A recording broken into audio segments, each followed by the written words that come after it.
Pour montrer que l'ibuprofène a une action équivalente à celle de l'aspirine pour empêcher la transformation de l'acide arachidonique, le substrat, grâce à l'enzyme COX en produit, la prostaglandine, je vais avoir besoin du logiciel Rastock. Pour cela, je vais dans Démarrer, je tape le nom du logiciel et je vais avoir une fenêtre qui s'ouvre.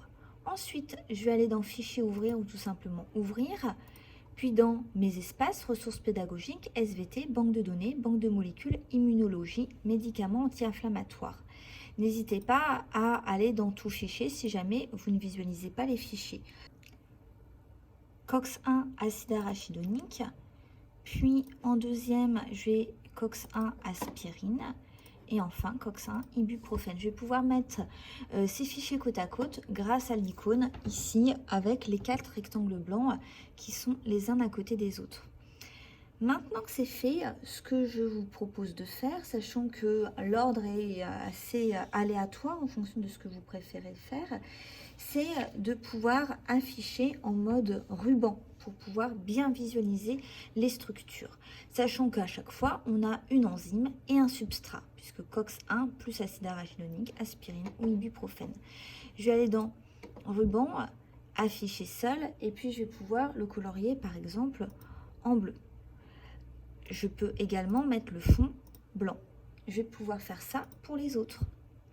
Le fond blanc, et puis dans Atome, ruban, afficher seul, que je vais pouvoir mettre en bleu. Et enfin, le dernier, le fond blanc, l'atome, que je vais pouvoir mettre ruban, afficher seul et en bleu. Maintenant que c'est fait, je vais essayer de faire en sorte que mes molécules soient dans la même configuration spatiale. Avec un petit peu de patience, j'arrive à mettre mes hélices alpha ici, puis là, je vois une boucle.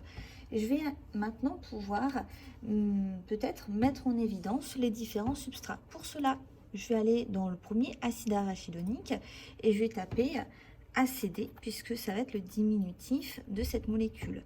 Je mets OK, je vois que j'ai 22 atomes de sélectionnés, je vais pouvoir les prendre en rouge et en sphère.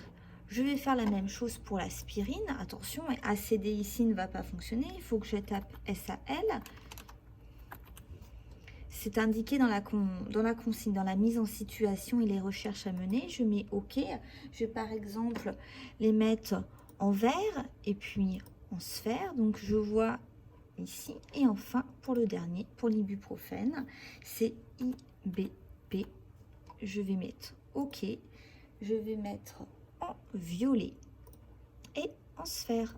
Ce que je peux visualiser facilement, c'est que dans les 3 situations, on a les acides aminés du site actif de l'enzyme COX qui ont l'air vraiment de prendre en charge, d'être au contact de notre substrat, que ce soit l'acide arachidonique qui va être transformé en prostaglandine, ou alors l'aspirine ou l'ibuprofène qui vont pouvoir se fixer à l'emplacement de l'acide arachidonique qui est le substrat naturel de l'enzyme COX.